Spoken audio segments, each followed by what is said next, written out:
Staffordshire's had a whole crop of flying saucers. Spots in the sky, lights in the sky, strange things. But the strangest of all was seen one day over this cottage.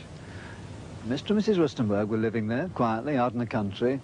And, well, you just tell me what you saw. Well, it was one ordinary day.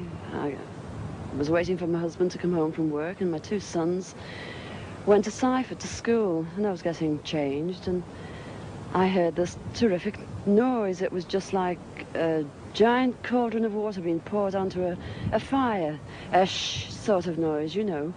And my first reaction was, oh, the children. I thought maybe a plane was crashing or something like that. And I slipped my jumper on and went outside to find my two sons lying flat on the ground in a garden in front of the house, shouting, "Mummy, Mummy, there's a flying saucer." Well, naturally, I just said, "Come on, don't be stupid. Come in the house." But felt sort of a strange sensation. Wended my way up the side of the house to where we had a pump, where we used to get all our water from, and automatically looked up to see this, all I can describe, this huge Mexican hat. It was stationary, this thing, and it was bright silver in colour, and it had a dome.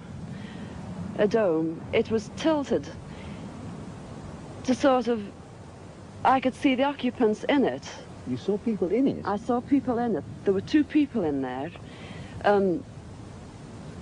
These people were beautiful people. That's the only way I can describe them.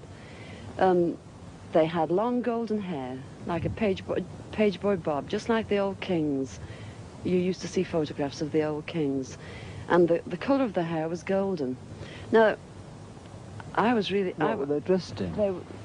They had a sort of a polo-neck jumper affair, like a ski top suit, in pale blue. Now, these people weren't sat behind, one behind the other. They were sat together, but this, whatever it was tilted so that I could see them and they could see me. Were you looking at them through windows, through portholes, or what? No, not portholes. It was just sort of like a cockpit, I suppose, that had this perspex or glass or whatever it was. They could see me anyway, and I could see them. And they had beautiful faces. I shall never forget their faces as long as I live. Their foreheads seemed to be a bit larger than, you know, the bottom of their faces as normal people you would expect to see. But maybe this was just whatever they had round their heads, which was like a transparent fishbowl. And they just looked, and I was absolutely paralytic with fear. I couldn't move, although my mind was ticking over. And they looked so sympathetic that I was just mesmerized for what seemed to be, ages, but it could have only been seconds. And I turned to sort of look down at the boys, was unaware that they were with me because I was so absorbed. And the next thing, I looked up and it was gone. How low had it been? It had been the height, I couldn't tell you. But the house that you've seen, it was just on top of the roof. It was hovering on top of the roof. How big was it compared with the size of the house? It swallowed the whole circumference of the roof. I couldn't see. The roof was completely blotted out. The chimneys I couldn't see. All I could see was this massive object that I described as like a Mexican hat without the bubbles. And then it flew away sideways or upwards? No, I didn't see. I just looked up and it had gone. But I assume it went straight up, because for a short while after in the sky I looked around and I said to my two boys, "Where can you see anything? Can you see anything?" And they said, "There it is, Mum," and they pointed up, and I watched it. It was just like a little cotton meal in the sky, and it circled us 3 times. It went round 3 times, and then it just shut off, and that was it. When I started to analyse myself afterwards, I feared that I might have had an hallucination, but then I knew I hadn't had, because my sons were so sure about what they'd seen and what I'd seen. And it went through my mind that it was a secret weapon from Russia, and then I thought, well, it can't be that, because if they had something like that, they wouldn't need to fear anybody or anything.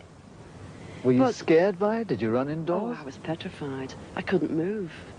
I couldn't move a muscle. I was paralyzed with fear. But now I wouldn't be.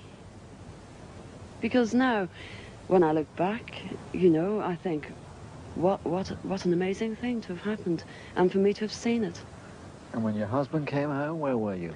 Well, when my husband came home from the office, I was locked in the house with my children, under a big kitchen table that we were using. Under the table? Under the table, yes. It's funny now when I look back, you know, it sounds absolutely ridiculous, but this is the truth. This happened. And that's it. We were ridiculed. It was very embarrassing at the time, and people, they possibly thought, oh, she's a nutter. But, you know, who cares? This is something that's happened to me, and I'm a practically minded person, and that's it.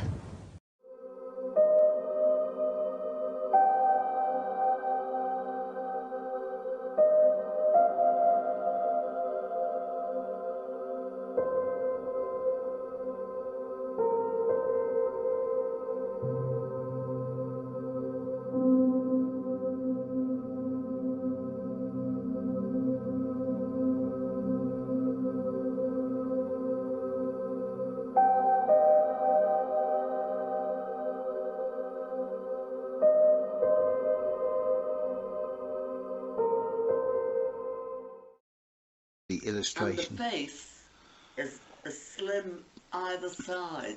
A lot slimmer. Beautiful. Would that be why the Gavin Gibbons, when he did the illustration, I think it was a UFO News or something, that was a lot thinner in the face? Yeah, that's right. Right.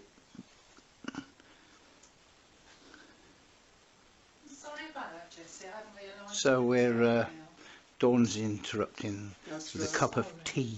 Come When I on then, looked Dawn. at the saucer was no longer there, but a few minutes later we saw it circle the house 3 times before it shot upwards like a rocket against the blue of the dark in the sky.